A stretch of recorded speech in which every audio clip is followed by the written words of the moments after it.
Hey everyone, good morning, welcome back to my channel. আমার ঘরকন্যার নতুন আরও একটি ব্লগে তোমাদের জানাই অনেক অনেক স্বাগত, অনেক অনেক শুভেচ্ছা।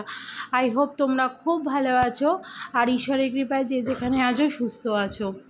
আজকে তোমাদের একটু অন্যরকম কিছু বলি। প্রত্যেক দিনই তো একটা অন্যরকম কিছু দিয়ে স্টার্ট করি, আমার কন্টেন্টটা একটা অন্যরকম কিছু থাকে। সাংসারিক দিক থেকে আমি কি করছি না করছি, কিভাবে টাকা সেভ করছি না করছি, সমস্ত এইসব ডিটেলস তোমাদেরকে জানাই। কোথাও ঘুরতে গেলে কি ব্যাপার, কি বৃত্তান্ত, সেখানে তোমরা কি কি দেখবে, এইসব জিনিস শোনাই। তাছাড়াও নানান ধরনের জিনিস কন্টেন্ট তোমাদেরকে সবসময় চেষ্টা করি ভালো ভালো কন্টেন্ট দেওয়ার, যাতে তোমরা কিনা আমাকে ভালোবাসো, আমার চ্যানেলের পাশে থাকো। যাই হোক, তো আজকে তোমাদের একটু অন্যরকম বলবো। তোমরা কদিন ধরেই লক্ষ্য করছো যে আমি কোনো ভিডিও আসছে না আমার, মানে গত রবিবার দিনকে আমি লাস্ট ভিডিও করেছিলাম, তারপরে আর সেরকমভাবে কোনো ভিডিও করতে পারিনি, কারণ সোমবার দিন ছিল আমার মেয়ের স্কুল। যেহেতু গত রবিবার আমরা ঘুরতে গেছিলাম শান্তিনিকেতনে, তোমরা অলরেডি সেই ভিডিওটা দিয়ে দেখে নিয়েছো সবাই। আর শান্তিনিকেতন থেকে আসার পর আমার কিন্তু আর সেভাবে কোনো ভিডিও করা হয়নি, কারণ আমি চেয়েছিলাম যে সোমবারটা আমি একটু রেস্ট নিয়ে মঙ্গলবার দিন কি বুধবার দিন ওই ভিডিওটা পোস্ট করবো, মানে শান্তিনিকেতনের ভিডিওটা। দেন পরপর আমি কিন্তু যেরকম ভিডিও আবার করি সেরকম ভিডিওগুলোই করব, আমার রেগুলার যে কাজকর্মগুলো তোমাদের সাথে শেয়ার করি সেগুলোই কিন্তু তোমাদের সাথে আবার আমি শেয়ার শুরু করব। কিন্তু অনেক সময় কি হয়, আমরা যেরকম ভাবি সেরকম হয়তো হয়ে ওঠে না, পরিস্থিতি বা সময় হয়তো সেরকম থাকে না। এবার এই কথাগুলো কেন বলছি তোমাদেরকে একটু জানাই। তোমরা অলরেডি অনেকে হয়তো থাম্বনেল দেখে বা টাইটেল দেখে বুঝে গেছো। হ্যাঁ, তোমরা ঠিকই ধরেছো, আমার মেয়ের কিন্তু প্রচণ্ড শরীর খারাপ। মেয়ের হচ্ছে হাম। হ্যাঁ, একটা হাম হয় ছোটোবেলায়, একটা মাসি পিসি ওঠে, আর একটা হচ্ছে পক্স। তবে ঈশ্বরের বা মা শীতলার অনেক কৃপা যে আমার মেয়েকে কিন্তু অতটাও কষ্ট দেয়নি। মেয়ের সারা গায়ে হাম উঠেছে, মানে ভর্তি হয়ে গেছে, তোমরা না দেখলে বিশ্বাস করবে না। মানে ঘটনাটা ঘটেছে, আমি তোমাদেরকে বলে রাখছি, ঘটনাটা ঘটেছে হচ্ছে মঙ্গলবার দিনকে মেয়ে স্কুল করে আসলো। স্কুল করে আসার পর মেয়ে প্রচণ্ড অসুস্থ হয়ে গেল। মানে ও স্কুল করে আসার পর দুপুর থেকেই দেখছি ওর কেমন যেন একটা লাগছে। তো যাই হোক, বিকেলবেলাটা ও আর পড়তেও বসায়নি ওকে নিয়ে, ওই যে শুলো মেয়ে সন্ধ্যা বিকেলবেলা, তারপর থেকে মেয়ের প্রচণ্ড জ্বর। বুধবার দিনকে ওর বাবা আমাকে সকালবেলা বলল যে দেখো, আমার মনে হচ্ছে যে ওর গায়ে না কিছু একটা হয়েছে। তো আমি অতটা না কেয়ার করিনি, মানে আমি বললাম কি যে দেখো, আমার মনে হচ্ছে না ওগুলো উঠেছে, আমার মনে হচ্ছে যে ওই জ্বর হলে যেরকম হয় না, অনেক সময় জ্বর হলে র্যাশও হয়, তো হয়তো সেক্ষেত্রে এরকম র্যাশ ট্যাশ কিছু উঠেছে। যদি ওরকম কিছু হতো তাহলে তো সারা গায়ে ভরে যেত। তখনও পর্যন্ত আমরা ওকে মেথির জল খাওয়াইনি। কিন্তু পরের দিন সকালবেলা, বৃহস্পতিবার দিন সকালবেলা, আমি বুধবার দিন রাত্রেবেলা থেকে লক্ষ্য করেছি যে মেয়ে কান টানগুলো পুরো লাল হয়ে গেছে, মুখ টুকগুলো পুরো লাল হয়ে গেছে। আর বৃহস্পতিবার দিন তো আমরা আরও ভালোভাবে বুঝতে পারলাম। তারপর সকালে আমি আমার মাকে ফোন করে ফার্স্টে ডাকলাম। মা তো অত সকালে আর আসতে পারবে না, যাই হোক মার কাছে শুনলাম। তো মা বললো এরকম, হ্যাঁ মা দয়া করেছে, মায়ের দয়াই হয়েছে। তারপরে আমি আমার বড় জাকে ফোন করে বললাম তুমি একটু দিদি উপরে আসো, ওরা তো যেহেতু নিচে থাকে। তো এসে দেখলো যে হ্যাঁ ওই অবস্থা, ওই ব্যাপার। তারপর থেকেই চলছে আমাদের একটা, মানে কি বলবো, মেয়েকে নিয়ে, মানে যার জন্য আমি কোনো ভিডিওর আপডেট তোমাদেরকে দিতে পারিনি, কদিন কোনো ভিডিও করতে পারিনি। সকালে উঠেই আমার এটা যে শ্যুটটা করেছি, এটা হচ্ছে তোমার এই বৃহস্পতিবারের শ্যুট না, এটা হচ্ছে বৃহস্পতিবারের শ্যুট, সরি ভুল বললাম, বৃহস্পতিবার দিন শ্যুটটা করেছি। মানে কি বলবো, বৃহস্পতিবার দিনও যে পুরো শ্যুট করেছি তা না। তো আগের দিনই আমি সমস্ত কাঁচা বালিশের ওয়ার পরিয়েছি, বিছনাপত্র এটি করেছি। তো পরের দিন আমি মানে ওই দিনকে আর সেরাইভাবে ভিডিও করা হয়নি, একটুখানি করেছিলাম, কিন্তু এর সাথে আর কোনো তোমাদের অ্যাড করিনি। এটা মানে কি বলবো, মানে আমার খণ্ড খণ্ড ভিডিওগুলো তোমাদের সাথে আমি অ্যাড করে দিচ্ছি এখানে, হয়তো কখনো তুলেছি কখনো ভিডিও তুলিনি। হ্যাঁ, জাস্ট কথাগুলো তোমাদের সাথে শেয়ার করার জন্য, যে আমি কেন ভিডিও করতে পারছি না, আমার কি অসুবিধা কি বৃত্তান্ত সেই নিয়ে।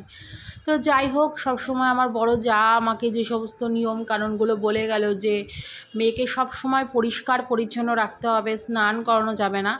ওকে ডাক্তার দেখানো হয়ে গেছে অলরেডি, আমরা আর লেট করিনি, আমরা ওই বুধ বৃহস্পতিবার দিনই ওকে ডাক্তার দেখিয়ে নিয়েছি। তো ডাক্তারবাবুও যা বললো এই সময় যা হয় আর কি, যে তোমার ওই নিমের ডাল, এই নিম কাঠি যে ডালগুলো দেখছো এটা একদিনের শুকনো, মানে আগের দিনের।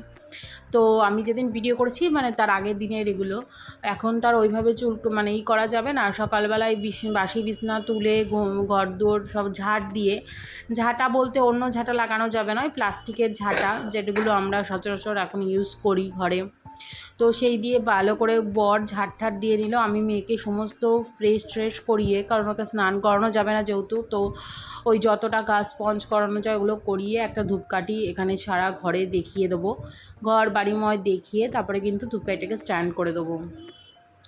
দুটো দিন যে আমাদের যা গেছে, মানে বলতে গেলে মঙ্গলবার বিকেল থেকে, আর মেয়ে যেহেতু প্রচণ্ড ঠান্ডা লাগিয়ে ফেলেছে, ওই যে আমাদের সাথে যে গাড়িতে গেছিলো সেই ঠান্ডাগুলো লেগেছে, প্লাস ওখানে গিয়ে দুটো আইসক্রিম খেয়েছে, প্লাস তোমার পরের দিন ও কী করেছে, সোমবার দিনটা তো আমি ভিডিও করিনি, ও মঙ্গলবার দিন স্কুল থেকে এসেই একটা স্ট্রবেরি ফ্রিজ থেকে বের করে খেয়েছে, না মঙ্গলবার না, এটা সোমবারের কথা, সোমবার দিনইও একটা স্ট্রবেরি বের করে খেয়েছে ফ্রিজ থেকে, মানে স্কুল থেকে এসেই। তখন আমি ওপরে দাঁত ব্রাশ করছিলাম যেহেতু, তাই ব্যাপারটা আমি জানি না।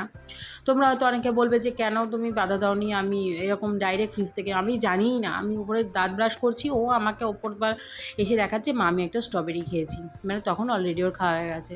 এখানে দেখো মেয়ে কাঁদছে, ওর খুব কষ্ট হচ্ছে, সারা গা হাত পা চুলকাচ্ছে, আর আমি ওকে একটুখানি চোখ টোক মুছিয়ে দিলাম। আর প্রচণ্ডই শরীরটা খারাপ, এত জ্বর গায়ে, এত কাশি হচ্ছে, সারা রাত্রি ঘুমাতে পারেনি, 14 বার খালি উঠে উঠে বসছে, আর আমি ওর বুকে আর পিঠে খালি হাত বুলিয়ে দিচ্ছি।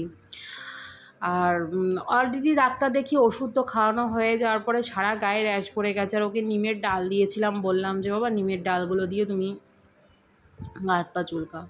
ওই একদিন দুদিন অন্তর অন্তর বিছনার চাদরটাকে চেঞ্জ করে দিচ্ছি, মানে যতটা পরিষ্কার পরিচ্ছন্ন এই সময় থাকা যায় আমি ততটাই কিন্তু ওকে পরিষ্কার পরিচ্ছন্ন রাখার চেষ্টা করেছি, প্লাস আমার ঘর দৌড় তোমরা তো জানোই আমি সবসময় নিজেও পরিষ্কার পরিচ্ছন্ন থাকতে ভালোবাসি, কিন্তু ওর গায়ে আর আমাদের জন্যও ডাক্তারবাবু কিন্তু ওষুধ দিয়েছে।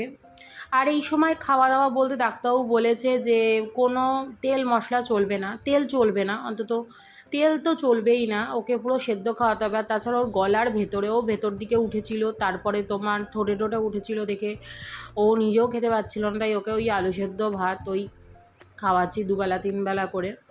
আর আমরা কি খাচ্ছি সেটা তোমাদেরকে একটু বলি। আমরা খাচ্ছি হচ্ছে যেমন অসৌচ বাড়িতে যেমন রান্না হয়, মানে তেল ছাড়া, শুধু একটু হালকা হয়তো মশলা দিয়ে ওই পোস্ত, একটু হয়তো উচ্ছে দিয়ে ডাল, মানে উচ্ছে দিয়ে ডাল বলতে কি মানে কোনো ফোড়ন তো চলে না এই সময়। আমার মা আমার তারপরে বড় জা এরা বলে দিয়েছিল যে কোনো ফোড়ন দিয়ে কিন্তু কিছু খাওয়া যাবে না, ওই সাদা সাদা রান্না, মানে যতটা ওই সোয়াবিন দিয়ে স্কোয়াশ দিয়ে আলু দিয়ে রান্না করে খাচ্ছি। হ্যাঁ, তারপরে যতটা আর কি যেরকমভাবে নিয়ম মানা যায়, কিন্তু দেখো সবসময় তো আর প্রত্যেক দিন 3 বেলায় বা 2 বেলা তো আর, সকালবেলাটা হয়তো যেমন তেমন ফল মুড়ি বিস্কিট তারপরে হয়তো ওটস এগুলো খেয়ে নিলাম, কিন্তু দুপুরবেলা রাতের বেলা মানে কি খাবো এই চিন্তা করে করে ওই অশৌচের যেমন রান্না হয় সেরকম রান্না করে খাচ্ছি। আর তো ঠাকুর আমি আর ধরছি না, কারণ যেহেতু আমার ওকে ছুতে হচ্ছে দেখে, ঘরে যেহেতু গোপাল আছে এই কদিন ঠাকুর ওর বাবাই দিয়ে দিচ্ছে। একবারে ওকে নেক্সট আসছে যে মঙ্গলবার, সেই মঙ্গলবার দিন স্নান করাবো, স্নান টান করিয়ে তারপরে কিন্তু ওই দিনকে তো একটু ফলি মাছ আনতে হয়, ওই ফলি মাছটা খাওয়াবো। তো ওর খেতেও প্রচণ্ড কষ্ট হচ্ছে, মেয়ে 2 দিন ধরে ঠিকমতো খাচ্ছেও না, তো দেখো তোমাদের সাথে কথা বলতে বলতে আমি একদম প্রায় সন্ধেবেলা অবধি চলে এসেছি। আর এখানে সন্ধেবেলা মেয়ে ঘুমাচ্ছে, তো সারাদিন যেহেতু ওর তেমন কিছু খাওয়া নেই দাওয়া নেই, ঘুমাচ্ছিলো দেখে আমি আর ডাকিনি। আর ঘুম থেকে উঠে একটু দুয়ারে জল ছিটিয়ে একটু সারা ঘরময় একটু ওই ধূপকাঠি সব দেখিয়ে দিলাম। আর ধূপকাঠি আর ধুনো আমার মা বলেছিল যে একটু ধুনো দিতে, কিন্তু কি বলো তো, ধুনো তো এখন পাওয়া যায় না, কারণ নারকেলের ছোবা জোগাড় করাটা মানে এখন একটা বিশাল দায় হয়ে গেছে। এবার তোমরা হয়তো বলতে পারো যে ইসে থেকে নিয়ে আসতে পারতে, দশকর্মা ভাণ্ডারে তো পাওয়াই যায়। হ্যাঁ, দশকর্মা ভাণ্ডারে পাওয়া যায়, কিন্তু আমার তো আবার ধুনুচি নেই। এবার মাটির ধুনুচি যে আনবো, যদি বাই চান্স পড়ে গিয়ে ভেঙে টেঙে যায়, কারণ এই সময় আমাদের মাথার ঠিক নেই। তা এই সমস্ত কথা চিন্তা ভাবনা করে আমার বড় যা বললো, একটা কাজ করো, যদি ধূপকাঠি না থাকে তাহলে ওই ধুনো ধূপকাঠি আছে, ওগুলোর মধ্যেও তো একটু ধুনো মিক্সিং করা থাকে, তো ভালো ধুনো ধূপকাঠি একটা নিয়ে আসো, তো ওইটাই তুমি সন্ধ্যেবেলা রাতেবেলা দিও। আর মেয়ের কেমন গা চুলকাচ্ছে দেখো, ওই সমানে ওই নিমের কাঠি দিয়ে হাত পা গা সমস্ত কিছু, খালি আমাকে বলছে চুলকে দাও। একটা কাঠের চিরুনি ওর জন্য বার করেছি, ওটা দিয়ে ওকে বলেছি তুই চুলকাবি। আর নিমের ডালগুলো কী হচ্ছে, শুকিয়ে গেলে ওই মটমট করে ভেঙে যাচ্ছে, মেয়ে ভেঙে ফেলছে, সারা ঘরময় করছে। তো এখানে এখন মা মেয়ে একটু চা বিস্কুট খেয়ে নিচ্ছি, কারণ যেহেতু সন্ধেবেলা, এখন তো আর বাইরের খাবার তো চলবেই না, তাছাড়া কোনো অয়েলি খাবার ওকে দেওয়া যাবে না, তাই একটু চা বিস্কুট খেয়ে নিচ্ছি, একটু হরলিক্স বিস্কুট আর ওই হালকা লিকার চা ওকে দেওয়া হয়েছে একটু, তো ওই দিয়েই ভিজিয়ে ভিজিয়ে বিস্কুটটা খেলাম। পেটে খিদা আমিও বুঝতে পারছি, কিন্তু কিছু করার নেই, কারণ বাইরের জিনিস দেওয়া যাবে না, আর ও ঠিকমতো খেতেও পারছে না। তো যতটা পারছি আমরা ওকে সবসময় এই বিস্কুট এই সমস্তর মধ্যেই রাখছি। আর নাহলে ওকে বলেছি যে খিদে পেলে ভাত তো করাই থাকবে, ভাত খেয়ে নিস। এখন একটু ঠিক আছে, এখন একটু ভালো লাগছে। একটু আগে অবধি ওর এত গা চুলকাচ্ছিল আর শরীর পুরো গরম হয়ে গেছে, আর পুরো র্যাশগুলোর মানে লাল চাকচাক চাকচাক, যেমন অ্যালার্জি টাইপের হয় ওরকম টাইপের বোঝা যাচ্ছে। তা ওকে একটু নিম কাঠি দিয়ে আবার আমি চুলকে দিলাম। তো যাই হোক, আজকে ভিডিওটা এই পর্যন্তই এন্ড করে দিচ্ছি। এখন কমেন্ট শেয়ার সাবস্ক্রাইব, এখন একটু আস্তে আস্তে দেখো সুস্থ তো তোমরা হচ্ছে। কমেন্ট করে যে আমি ভালো হয়ে যাই। চোখ মুখটা যেমন আগে ছিল তার থেকে একটু বদলেছে, কারণ এই দুদিন তো ভিডিও করিনি, তোমরা বুঝবেও না, তো খুবই ওর অসুবিধা ছিল। বলতে একটুখানি তোমরা রিকোয়েস্ট করে ঠাকুরের কাছে যে একটু ঠিক হয়ে যায়।